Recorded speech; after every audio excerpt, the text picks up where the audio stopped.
इस वीडियो में फिजिक्स यानी कि भौतिक विज्ञान के पहले चैप्टर जिसका नाम है प्रकाश का परावर्तन।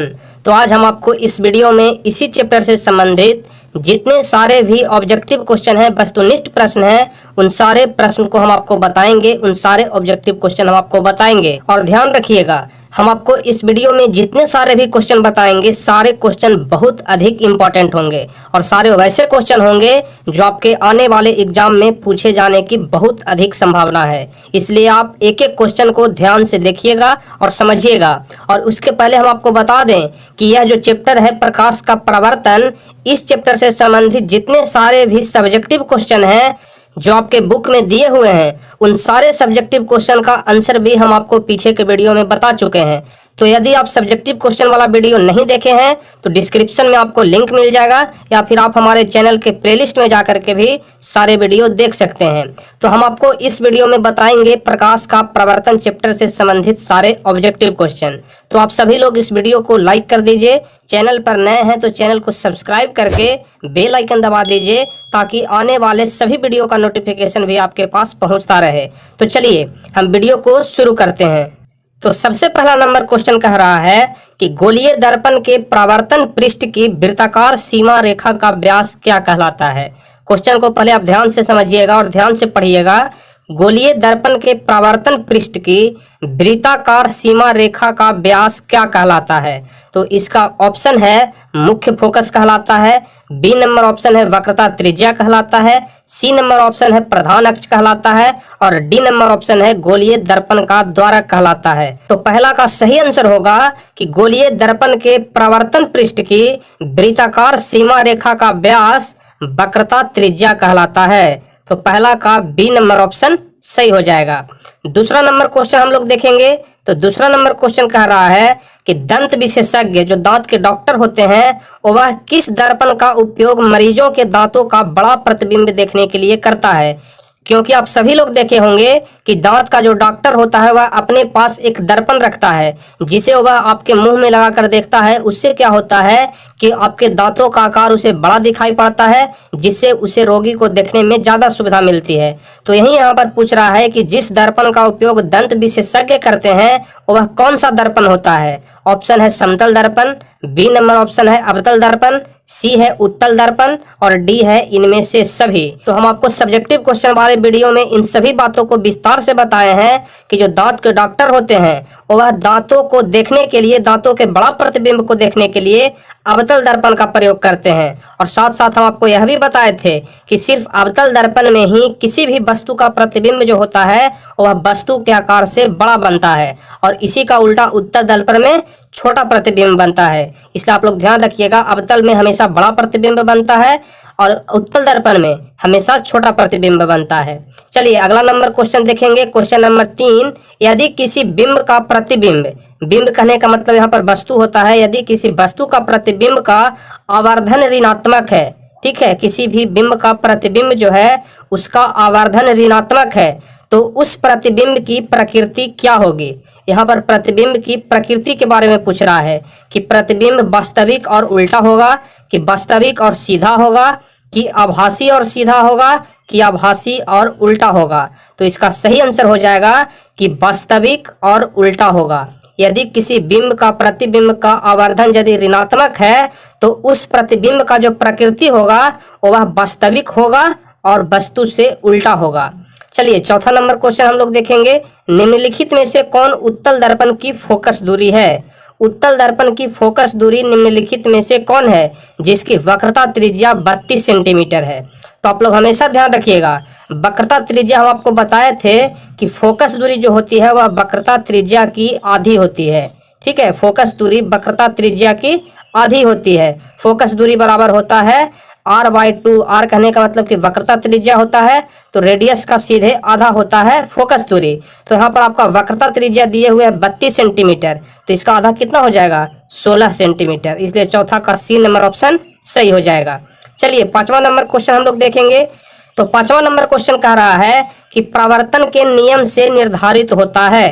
परावर्तन के नियम से क्या निर्धारित होता है। अपतन कोण बराबर परावर्तन कोण, कि परावर्तन कोण बराबर अपवर्तन कोण, कि आपतन कोण बराबर विचलन कोण, कि इनमें से कोई नहीं। तो पांचवा का सही आंसर हो जाएगा कि परावर्तन के नियम से निर्धारित होता है अपतन कोण बराबर परावर्तन कोण, इसलिए पांचवा का ए नंबर ऑप्शन सही हो जाएगा।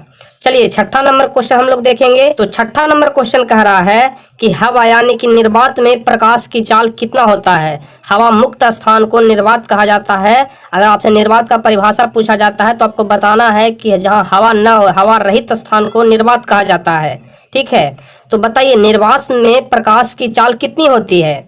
ऑप्शन ए है 3 × 10 के पावर 8 मीटर पर सेकंड। यहाँ पर 10 के पावर 8 है, देखने में लग रहा है कि 108 लिखा हुआ है, लेकिन यहाँ पर 10 का पावर 8 होगा। 3 × 10 के पावर 8 मीटर पर सेकंड, कि 3 × 10 के पावर 8 सेंटीमीटर पर सेकंड, कि 3 × 10 के पावर 8 किलोमीटर पर सेकंड, कि 3 × 10 के पावर 8 मिलीमीटर पर सेकंड। तो इसका सही आंसर हो जाएगा कि हवा में या फिर निर्वात में प्रकाश की चाल 3 × 10 के पावर 8 मीटर पर सेकंड होता है। ठीक है, मीटर पर सेकंड, आप ध्यान रखिएगा। चलिए सातवां नंबर क्वेश्चन हम लोग देखेंगे। प्रकाश तरंग उदाहरण है, जो प्रकाश तरंग है वह किस चीज का उदाहरण है। ध्वनि तरंग का, कि विद्युत चुंबकीय तरंग का, कि परावैगनी तरंग का, कि पराश्रव्य तरंग का। तो सातवां का सही आंसर हो जाएगा कि प्रकाश तरंग विद्युत चुंबकीय तरंग का उदाहरण है। तो सातवां का बी नंबर ऑप्शन सही हो जाएगा। चलिए आठवां नंबर क्वेश्चन देखेंगे, जो कि बहुत आसान क्वेश्चन है कि प्रकाश के परावर्तन के कितने नियम होते हैं। तो हम आपको बताए हैं कि प्रकाश के परावर्तन के 2 नियम होते हैं, इसलिए 8 का बी नंबर ऑप्शन सही हो जाएगा। चलिए 9वां नंबर क्वेश्चन हम लोग देखेंगे। तो 9वां नंबर क्वेश्चन कह रहा है कि किस दर्पण में बड़ा प्रतिबिंब बनता है। वह कौन सा दर्पण है जिसमें बड़ा प्रतिबिंब बनता है। तो हम आपको ऊपर में भी बताए कि बड़ा प्रतिबिंब हमेशा अवतल दर्पण में बनता है, इसलिए 9 का बी नंबर ऑप्शन सही हो जाएगा कि अवतल दर्पण में हमेशा बड़ा प्रतिबिंब बनता है। चलिए 10वां नंबर क्वेश्चन हम लोग देखेंगे। गोलीय दर्पण में फोकसांतर एवं वक्रता त्रिज्या के बीच संबंध है। गोलीय दर्पण में फोकसांतर एवं वक्रता त्रिज्या के बीच संबंध होता है। R बराबर 2R, कि F बराबर R, कि F बराबर R/2, कि R बराबर F/2। तो आप हमेशा ध्यान रखिएगा कि गोलीय दर्पण में जो फोकसांतर और वक्रता त्रिज्या के बीच का संबंध होता है वह होता है F बराबर R/2। जैसा कि आपको हम अभी अभी ऊपर में भी बताए कि F बराबर R/2 यानी कि फोकस दूरी वक्रता त्रिज्या की आधी होती है। चलिए 11 नंबर क्वेश्चन देखेंगे। सर्च लाइट का परावर्तक सतह होता है। सर्च लाइट का परावर्तक सतह कैसा होता है। उत्तल होता है, कि अवतल होता है, कि समतल होता है, कि उत्तल और अवतल दोनों होता है। तो 11 का सही आंसर हो जाएगा कि सर्च लाइट का परावर्तक सतह अवतल होता है। 11 का बी नंबर ऑप्शन सही हो जाएगा। चलिए 12 नंबर क्वेश्चन हम लोग देखेंगे। दाढ़ी बनाने में कौन सा दर्पण उपयुक्त होता है। आप लोग नाई के पास जाते होंगे और नाई दाढ़ी बनाने में जिस दर्पण का उपयोग करता है वह कौन सा दर्पण होता है। समतल दर्पण, कि उत्तल दर्पण, कि अवतल दर्पण, कि इनमें से कोई नहीं। तो दाढ़ी बनाने में भी अवतल दर्पण का प्रयोग किया जाता है। ठीक है, दाढ़ी बनाने में भी अवतल दर्पण का प्रयोग किया जाता है। चलिए 13 नंबर क्वेश्चन देखेंगे। इनमें से दर्पण सूत्र कौन सा है। बहुत अधिक इंपॉर्टेंट क्वेश्चन है दर्पण सूत्र, इसे आप लोग ध्यान से याद रखिएगा। तो बताइए निम्नलिखित में से दर्पण सूत्र कौन सा है। तो हम आपको इन सभी चीज़ों के बारे में विस्तार से सब्जेक्टिव क्वेश्चन वाले वीडियो में आपको हम बता चुके हैं, तो इसलिए आप लोग को बताना है कि दर्पण सूत्र इनमें से कौन सा है। ऑप्शन है 1/v माइनस 1/u बराबर 1/f। बी नंबर ऑप्शन है 1/f इंटू 1/u बराबर 1/v। यहाँ पर बीच का जो सिंबल है माइनस प्लस वो छूट गया है, इसलिए हम आपको इसका सही आंसर बता दे रहे हैं कि दर्पण सूत्र जो होता है 1/v प्लस 1/u बराबर 1/f होता है। ठीक है, आप लोग इसे ध्यान रखिएगा। 1/v प्लस 1/u बराबर 1/f होता है। ठीक है, 1/f होता है, यही इसी को हम लोग दर्पण सूत्र कहते हैं। चलिए 14 नंबर क्वेश्चन देखेंगे। किस दर्पण में केवल आभासी प्रतिबिंब बनता है। वह कौन सा दर्पण है जिसमें केवल और केवल आभासी प्रतिबिंब ही बनता है। ऑप्शन है समतल, बी नंबर ऑप्शन है अवतल, सी है उत्तल और डी है समतल तथा उत्तल। तो 14 का सही आंसर हो जाएगा कि समतल तथा उत्तल दोनों में आभासी प्रतिबिंब बनता है। तो 14 का सही आंसर हो जाएगा कि केवल और केवल समतल और उत्तल दोनों में आभासी प्रतिबिंब बनता है, इसलिए 14 का डी नंबर ऑप्शन सही हो जाएगा। चलिए 15 नंबर क्वेश्चन कह रहा है कि समतल दर्पण में प्रतिबिंब की प्रकृति क्या होती है। ऑप्शन है वास्तविक होती है, कि वास्तविक तथा सीधा होती है, कि वास्तविक और उल्टा होती है, कि आभासी तथा बराबर होती है। तो 15 का सही आंसर हो जाएगा कि समतल दर्पण में प्रतिबिंब की जो प्रकृति होती है वह आभासी तथा वस्तु के बराबर होती है। इसलिए 15 का डी नंबर ऑप्शन सही हो जाएगा। चलिए 16 नंबर क्वेश्चन देखेंगे। गोलीय दर्पण की फोकस दूरी उसकी वक्रता त्रिज्या की, ध्यान रखिएगा, गोलीय दर्पण की फोकस दूरी उसकी वक्रता त्रिज्या की हम आपको बताए हैं कि आधी होती है। इसलिए 16 का ए नंबर ऑप्शन सही हो जाएगा कि गोलीय दर्पण की फोकस दूरी वक्रता त्रिज्या की आधी होती है। यहाँ पर बहुत सारे स्टूडेंट कंफ्यूज कर जाते हैं, आधी होती है और दुगनी होती है। कुछ लोग हैं जो दुगनी होती है बता देते हैं, लेकिन इसका सही आंसर आप लोग ध्यान रखिएगा कि गोलीय दर्पण की फोकस दूरी उसकी वक्रता त्रिज्या की आधी होती है। F बराबर R/2 होता है। चलिए 17 नंबर क्वेश्चन देखेंगे। किसी वस्तु का आवर्धित काल्पनिक प्रतिबिंब बनता है। किसी भी वस्तु का आवर्धित और काल्पनिक प्रतिबिंब बनता है अवतल दर्पण से, कि समतल दर्पण से, कि उत्तल दर्पण से, कि सभी दर्पण से। तो 17 का सही आंसर हो जाएगा कि किसी भी वस्तु का आवर्धित और काल्पनिक प्रतिबिंब सिर्फ और सिर्फ अवतल दर्पण से ही बनता है। तो 17 का ए नंबर ऑप्शन सही हो जाएगा। चलिए 18 नंबर क्वेश्चन हम लोग देखेंगे। एक उत्तल दर्पण में बना प्रतिबिंब हमेशा होगा। एक उत्तल दर्पण में बना प्रतिबिंब हमेशा क्या होगा, वास्तविक और हासित होगा, कि बी नंबर है काल्पनिक और हासित होगा, कि सी है वास्तविक और आवर्धित होगा, कि डी है काल्पनिक और आवर्धित होगा। तो 18 का बी नंबर ऑप्शन सही हो जाएगा कि एक उत्तल दर्पण में बना प्रतिबिंब हमेशा काल्पनिक और हासित होता है। इसलिए 18 का बी नंबर ऑप्शन सही हो जाएगा। अब हम लोग अगला नंबर क्वेश्चन देखेंगे। Question number 19। ईंट है। ईंट जिससे घर बनाया जाता है, तो वह ईंट क्या है, एक पारदर्शी पदार्थ है, कि अपारदर्शी पदार्थ है, कि पारभासी पदार्थ है, कि इनमें से कोई नहीं। तो आप लोग को हम बताए हैं कि ईंट है जो अपारदर्शी पदार्थ है। पारदर्शी मतलब होता है कि हम लोग जिसके आर पार देख सके, जैसे शीशा होता है हम लोग उसके आर पार देख लेते हैं, लेकिन यहाँ पर ईंट है हम उसके आर पार नहीं देख सकते हैं, इसलिए यह अपारदर्शी पदार्थ के अंतर्गत आता है। चलिए 20वां नंबर क्वेश्चन है। हमारी आंखें जो देख सकती है वह वस्तुएं कौन सी वस्तु कहलाती है, दीप्त वस्तु कहलाती है, कि प्रदीप्त वस्तु कहलाती है, कि दीप्त या प्रदीप्त दोनों कहलाती है, कि इनमें से कोई नहीं। तो 20 का सही आंसर होगा कि हमारी आंखें जो देख सकती है वह दीप्त और प्रदीप्त दोनों वस्तु कहलाती है। मतलब दीप्त वस्तु को भी हमारी आंखें देख सकती है और प्रदीप्त वस्तु को भी हमारी आंखें देख सकती है। चलिए 21 नंबर क्वेश्चन देखेंगे। एक मनुष्य समतल दर्पण की ओर 3 मीटर पर सेकंड की चाल से आ रहा है। क्वेश्चन को ध्यान से पढ़िएगा। एक मनुष्य है वो समतल दर्पण की ओर 3 मीटर पर सेकंड की चाल से आ रहा है और मनुष्य को दर्पण में अपना प्रतिबिंब किस चाल से आता हुआ प्रतीत होगा। ठीक है, आपको बताना है कोई भी मनुष्य है वह समतल दर्पण में, यहाँ पर सबसे ज्यादा इंपॉर्टेंट है कि समतल दर्पण में आ रहा है और 3 मीटर पर सेकंड की चाल से आ रहा है। तो मनुष्य को दर्पण में अपना प्रतिबिंब जो है वह किस चाल से आता हुआ प्रतीत होगा।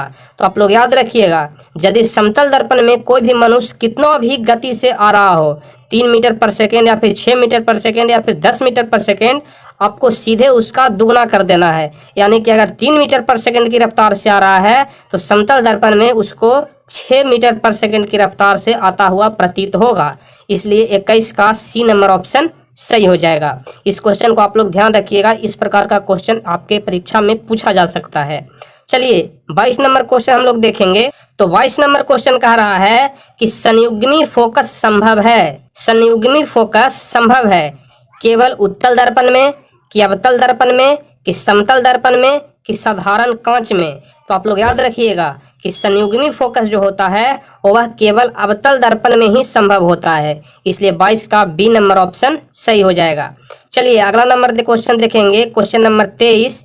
एक उत्तल दर्पण की फोकस दूरी 20 सेंटीमीटर है।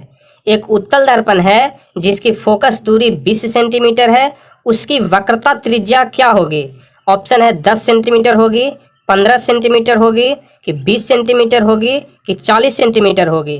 तो हम आपको ऊपर में बताए हैं कि फोकस दूरी जो होता है जिसको हम लोग लिखते हैं F बराबर R/2, यानी कि फोकस दूरी वक्रता त्रिज्या की आधी होती है। तो यहाँ पर फोकस दूरी कितना दिया हुआ है, 20 सेंटीमीटर दिया हुआ है। तो हमको यहाँ पर वक्रता त्रिज्या निकालना है। तो हम लोग यहाँ पर समझेंगे कि यदि F बराबर R/2 होता है तो हम लोग यदि R बराबर लिखना चाहेंगे तो F × 2 हो जाएगा, यानी कि F का दुगना हो जाएगा। तो यहाँ पर F कितना दिया हुआ है, 20 सेंटीमीटर दिया हुआ है। तो हम लोग इसका दुगना करेंगे तो 40 सेंटीमीटर हो जाएगा। तो इसलिए आप लोग इस फॉर्मूले को अच्छे से याद कर लीजिएगा, F बराबर R/2। फोकस दूरी हमेशा वक्रता त्रिज्या की आधी होती है। इसी से हम लोग वक्रता त्रिज्या भी निकाल लेंगे क्रॉस मल्टीप्लिकेशन करके। जैसे R बराबर 2F हो गया तो 2 के जगह हम लोग 2 को रहने देंगे और F के जगह जो F का मान है फोकस दूरी है उसे पुट कर देंगे। तो 20 × 2 बराबर कितना हो जाएगा, वक्रता त्रिज्या बराबर 40 सेंटीमीटर आंसर हो जाएगा। चलिए अगला नंबर क्वेश्चन देखेंगे, क्वेश्चन नंबर 24। यदि किसी वस्तु को एक दर्पण के सामने निकट रखने पर प्रतिबिंब सीधा बने। क्वेश्चन को ध्यान से पढ़िएगा। कोई भी वस्तु है और हम लोग यदि उस वस्तु को एक दर्पण के सामने उसके निकट में रखते हैं तो जो प्रतिबिंब है वह सीधा बन रहा है, किंतु दूर रखने पर प्रतिबिंब उल्टा बन रहा है, तो वह कौन सा दर्पण होगा। तो आप लोग इस प्रकार के क्वेश्चन में हमेशा ध्यान रखिएगा कि यदि हम लोग किसी दर्पण के नज़दीक में किसी वस्तु को रख रहे हैं तो वह सीधा बन रहा है और दूर में रख रहे हैं तो वह प्रतिबिंब उल्टा बन रहा है, तो वह हमेशा और हमेशा अवतल दर्पण ही होगा। तो 24 का बी नंबर ऑप्शन सही हो जाएगा। चलिए 25वां नंबर क्वेश्चन कह रहा है कि किसी दर्पण के सामने आप चाहे जितनी दूरी पर खड़े हों आपका प्रतिबिंब सीधा ही बनता है, तो संभवतः वह कौन सा दर्पण है। ठीक है, क्वेश्चन को पहले ध्यान से पढ़िए। किसी भी दर्पण के सामने आप चाहे जितनी दूरी पर भी खड़ा हो, मतलब कि अगर दर्पण यहाँ पर है तो आप या तो यहाँ से 2 मीटर पर खड़ा हो या फिर 4 मीटर पर खड़ा हो या फिर 6 मीटर पर खड़ा हो, इससे कोई फर्क नहीं पड़ता है। आप चाहे जितनी दूरी पर भी खड़ा हो आपका प्रतिबिंब यदि सीधा बनता है तो वह दर्पण कौन सा होगा, अवतल होगा कि समतल होगा कि उत्तल होगा कि समतल तथा उत्तल होगा। तो 25 का सही आंसर हो जाएगा समतल तथा उत्तल होगा, इसलिए 25 का डी नंबर ऑप्शन सही हो जाएगा। चलिए 26 नंबर क्वेश्चन हम लोग देखेंगे। यदि किसी वस्तु को एक दर्पण के सम्मुख किसी भी दूरी पर रखने से उस वस्तु का प्रतिबिंब सदैव सीधा और छोटा बनता है।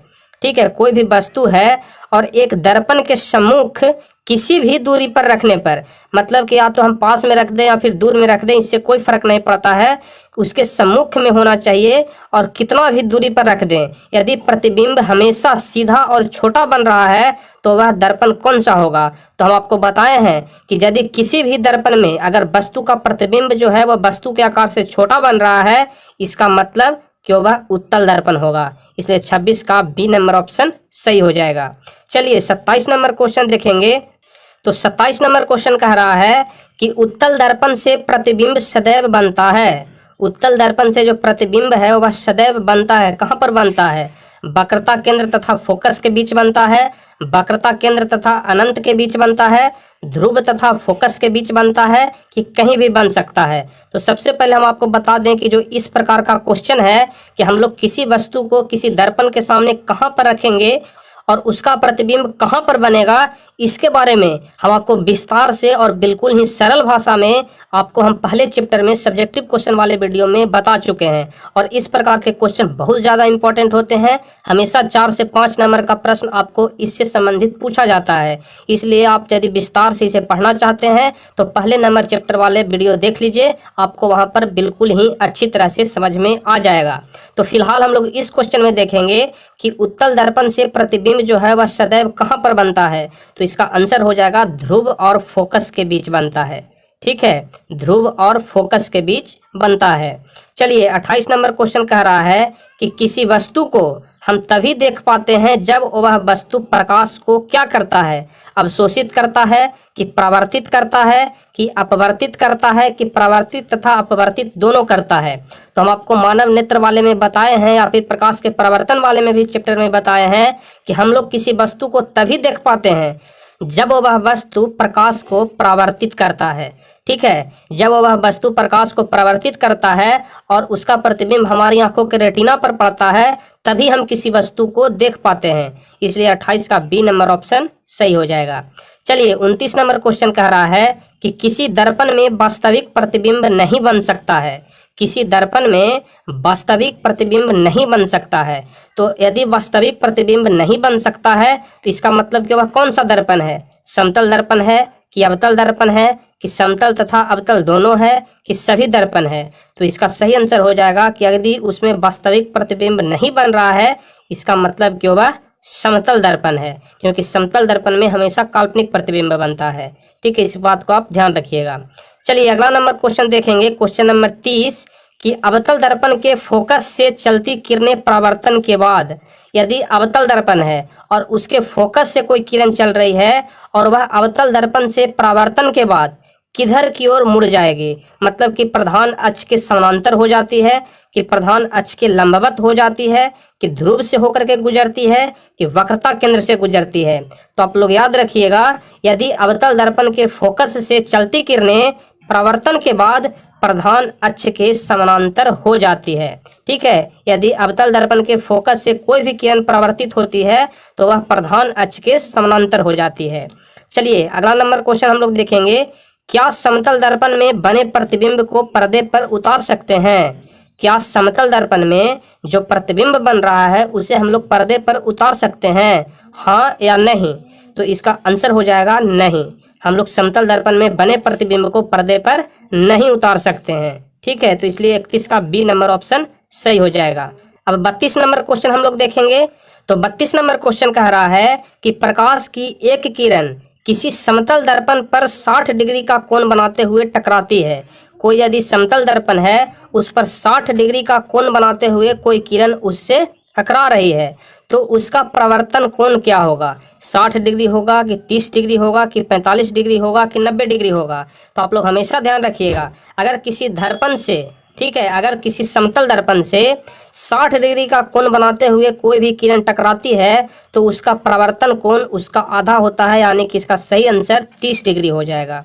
चलिए 33 नंबर क्वेश्चन हम लोग देखेंगे, समतल दर्पण से किसी वस्तु का प्रतिबिंब, समतल दर्पण से किसी वस्तु का प्रतिबिंब वास्तविक बनता है कि आभासी बनता है कि बड़ा बनता है कि छोटा बनता है? तो 33 का सही आंसर हो जाएगा कि समतल दर्पण से किसी वस्तु का प्रतिबिंब आभासी बनता है। ठीक है, 33 का बी नंबर ऑप्शन सही हो जाएगा। आप लोग यहाँ पर एक बात ध्यान रखिएगा कि आभासी और काल्पनिक दोनों एक ही चीज होता है। तो यदि आभासी की जगह काल्पनिक भी दिया रहे कि काल्पनिक बनता है तो आपको वह भी सही आंसर होगा, क्योंकि आभासी और काल्पनिक दोनों एक ही चीज होता है। चलिए 34 नंबर क्वेश्चन की तरफ हम लोग बढ़ेंगे। किसी वस्तु का अवतल दर्पण द्वारा बना प्रतिबिंब आभासी, सीधा तथा वस्तु से बड़ा पाया गया।